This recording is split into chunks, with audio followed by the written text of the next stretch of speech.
Hello दोस्तों, नमस्कार। मेरा नाम है रोहित कुमार। आप सभी का स्वागत है हमारे इस यूट्यूब चैनल पे। और मैथमेटिक्स पढ़ाते हैं, समुच्चय चल रहा है मेरे पास कक्षा 11 के लिए मैथमेटिक्स में। और विविध प्रश्नावली, अगर आपने पहला चैप्टर जो समुच्चय है देखा है, उसमें 6 प्रश्नावली समाप्त होने के बाद विविध प्रश्नावली है। विविध प्रश्नावली के लिए कुछ उदाहरण है और उसके बाद प्रश्नावली है। उसके बाद चैप्टर आपका समाप्त हो जाता है। तो विविध प्रश्नावली में जितने भी प्रश्न हैं, चलिए आइए उनको देखते हैं। बहुत ही मज़ेदार, महत्वपूर्ण और अच्छे प्रश्न हैं। तो शुरुआत करेंगे उदाहरण से। अभी पहले सभी उदाहरण देखेंगे, जितने भी उदाहरण आपके पास हैं, आपके पास जो एनसीईआरटी की किताब है उसमें। तो ये 28 नंबर उदाहरण से शुरुआत करेंगे। तो चलते देखते हैं। कह रहे हैं कि शब्द, यहाँ पे जो शब्द दिया गया है, अब यहाँ पे दिया गया है CATARACT।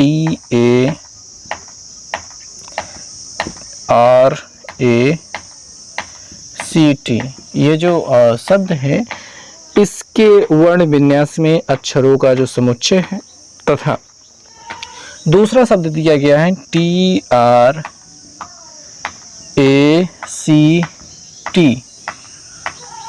इसमें के वर्ण विन्यास में अक्षरों का जो समुच्चय है वो समान है, ऐसा दिखाना है। यानी इस शब्द के वर्ण विन्यास में जितने अक्षर हैं उनका समुच्चय, इस शब्द के वर्ण विन्यास में जितने अक्षर हैं उनका समुच्चय जो भी बनता है वो समान है, दोनों समुच्चय, ऐसा हमें बताना है। तो इस शब्द, ठीक है, के वर्ण विन्यास का समुच्चय, वर्ण विन्यास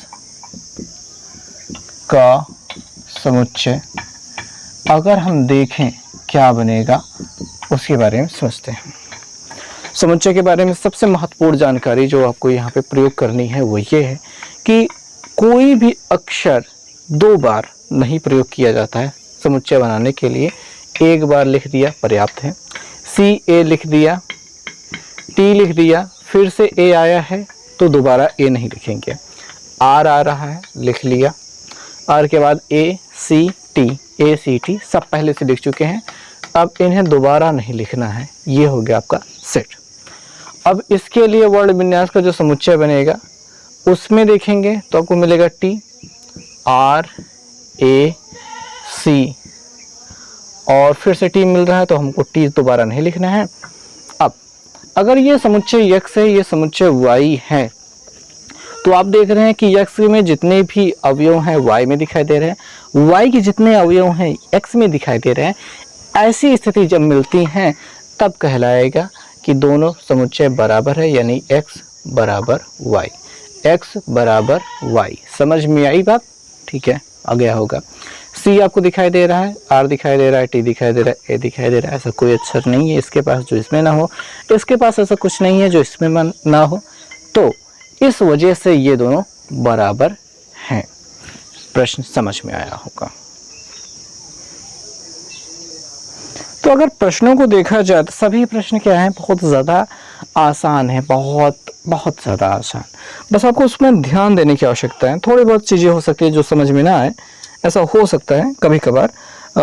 आमतौर पे ऐसा सभी जगह पे समझ में आ जाता है। 29 नंबर प्रश्न देखेंगे।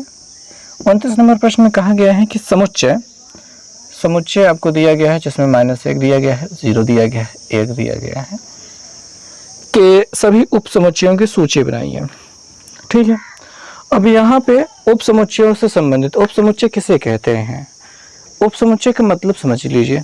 ऐसा समुच्चय दिया गया है, इसका उप समुच्चय होने के लिए इसके अवयवों का प्रयोग करके एक समुच्चय बना होना चाहिए।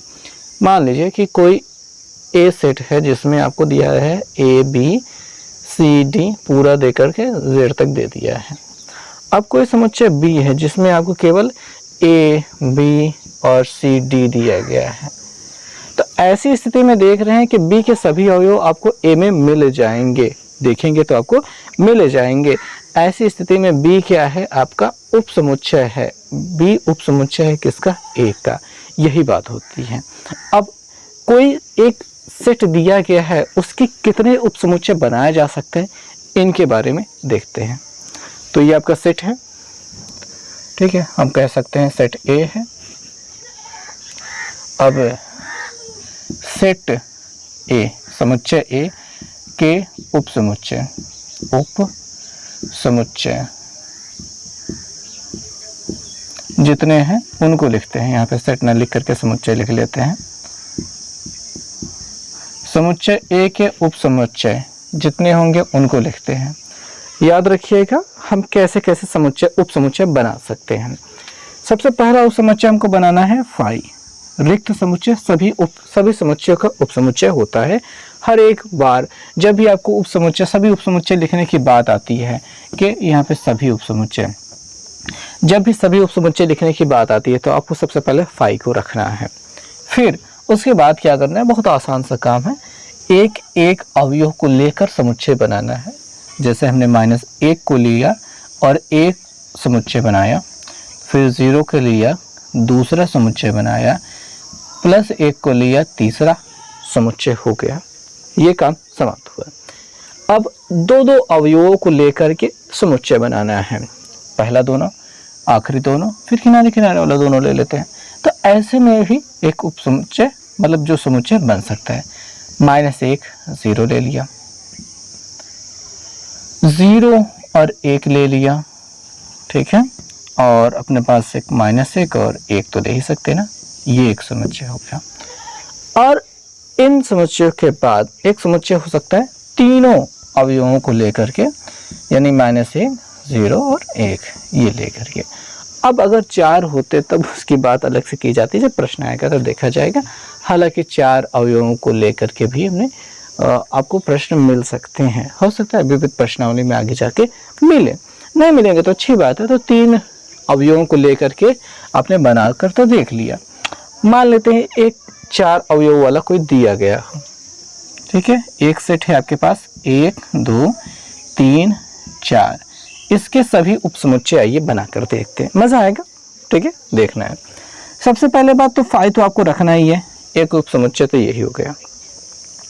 दूसरा आप 1 को रखेंगे, ठीक है, सिंगल सिंगल रख रहे हैं पहले, फिर 2 को रख दिया, फिर 3 को रख दिया, और फिर एक 4 को ले लिया। ये हमने सिंगल सिंगल ले लिया, ये उपसमुच्चय बन चुके हैं,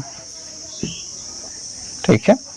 अब डबल डबल को लेना है, हम 1 2 को ले लेते हैं, ठीक है, 2 3 को ले लेते हैं। शायद ऐसे लेने में थोड़ा सा गलती हो सकती है, ठीक है, तो आप देखेंगे 1 2 को ले लिया, 1 3 को ले लेते हैं, 1 3 को ले लिया, 1 4 को ले लिया, 1 4 को ले लिया, फिर 2 से शुरुआत करते हैं, ठीक है। 2 1 नहीं लेंगे, ठीक है, क्योंकि अगर इनको उलट के लिखेंगे, उलट के लिखो चाहे सीधा लिखो, ये इसी के बराबर है, तो आप ऐसा नहीं लिख सकते, ठीक है।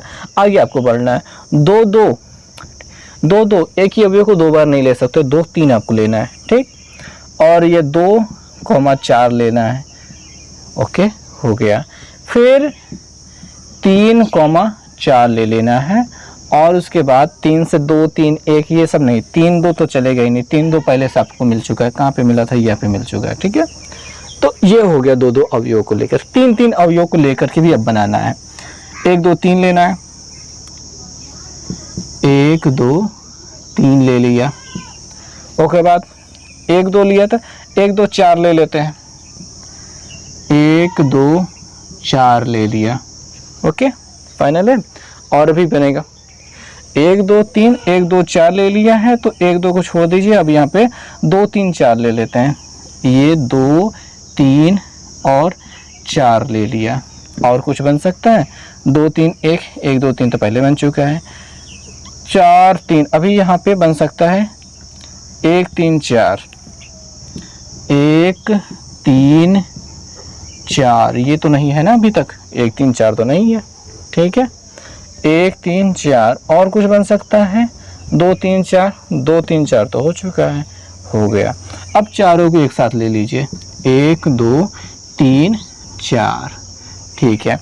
अब क्या आपने सभी उपसमुच्चयों को लिख लिया है, इसकी गणना कर लेते हैं। गणना कैसे करेंगे, देखिए, अगर अब फार्मूला कहाँ से लिख रहे हैं, फार्मूला यहाँ पे लिख देते हैं, ठीक है। अगर किसी सेट में अवयवों की संख्या क्या है, n है, अवयवों की संख्या n है तो उनके उपसमुच्चयों की संख्या 2 की घाते n होती है। फॉर एग्जांपल यहाँ पे 3 था तो 2 की घाते 3 करेंगे, 2 दूनी 4 दूनी 8 हो जाएगा। अब यहाँ पे गिन लीजिए 1 2 3 4 5 6 7 8, ये 8 हो गया। यहाँ पे हमारे पास 4 अवयव हैं तो 2 की घाते 4 करेंगे तो 2 दूनी 4 दूनी 8 दूनी 16, कितना हो जाएगा 16। अब यहाँ पे गिनते हैं क्या हमारे पास 16 हो चुके हैं।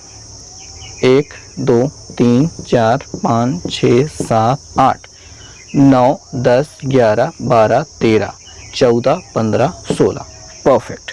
ठीक है, काम खत्म हो गया। ऐसे ही काम किया जा सकता है।